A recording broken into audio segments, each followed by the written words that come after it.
I am the Tofu Golem. Please enjoy the video. In this video, I will explain how to cook imitation crab meat.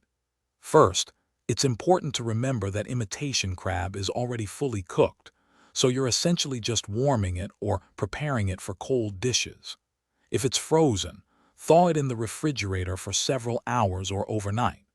For a quicker method, you can place the sealed package under cold running water for about 10 minutes until it's pliable and ready to use in your favorite recipes. For delicious cold preparations, imitation crab is incredibly versatile. You can easily shred or chop it to incorporate into vibrant salads, tasty wraps, or satisfying sandwiches. A popular choice is to mix it with mayonnaise, finely diced celery, and a pinch of salt and pepper for a classic crab salad.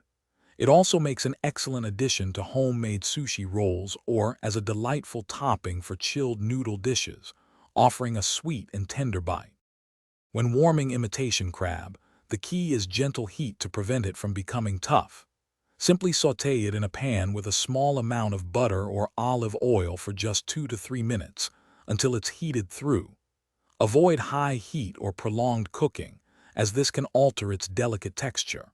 It's perfect for adding to stir-fries, creamy pasta dishes, or hearty soups during the final few minutes of preparation, ensuring it stays tender. To elevate the flavor of your imitation crab, consider adding a squeeze of fresh lemon juice, a dash of Old Bay seasoning, or some finely chopped fresh herbs like dill or parsley. For a more gourmet touch, try sautéing it with minced garlic and a splash of dry white wine. Remember, proper storage is crucial. Keep any unused portions in an airtight container in the refrigerator, where it will stay fresh for up to 3 days.